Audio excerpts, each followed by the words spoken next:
25 години од рамковниот договор со панел дискусии и говорници за тоа кои се бенефитите, но и придобивките, владиниот коалицијски партнер Вреди организираше настан на кој високи функционери, експерти и дипломати ги изнесоа своите гледишта. Двајцата лидери Навлен Билал Касами и Изет Меджити со став дека и по 25 години рамковниот не е во целост исполнет и затоа сметаат дека законот за правична застапеност кој остана во собраниска процедура ќе ги надополни празнините кои останаа.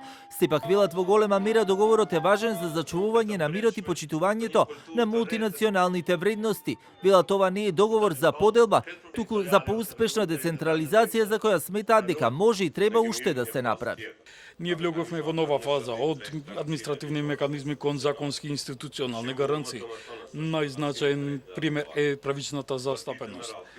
Години поредово начало се спроведуваше преку административните механизми, а денес целта е тој да се уреди со посебен закон. Треба јавно и отворено да кажеме дека децентрализацијата се уште го нема исполнето целосно целта за која што е предвидена.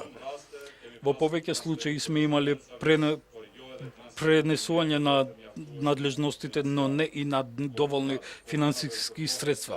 Министерот за надворешни работи Тимчо Муцунски пак рамковниот го оцени како пример за соживот кој во земјата функционирал многу подобро и од некои европски држави. Иако не сме земја членка на Европската унија, по однос на човековите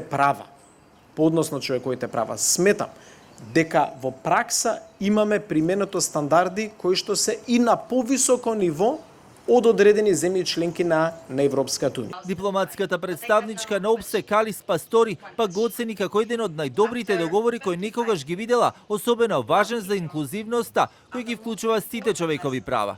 Тие одредби не се однесуваат само за јавната администрација и за изборните постапки и за основните човекови права. Се истите кои што се внесени во уставот и правилата на Европската унија и постои многу нешта кои што ќе морате да ги измените доколку сакате да се приклучите кон унијата за како и сите други. Нема да морате да го менувате Охридскиот рамковен договор. И оваа година партиите од албанскиот политички блок на различни места и настани одбележуваат годишнината од рамковниот договор. Интегративците пак веќе најавија настан за утре. Охридскиот рамковен договор беше потпишан на 13 август 2001 по конфликтот и тоа во претседателската резиденција наводно на тогашниот претседател на државата Борис Трајковски, тогашниот премиер Љупчо Ѓоргиевски, но и лидерите на СДСМ Бранко Црвенковски, на ПДП Имер Имери и на ДПА Арбен Џафери.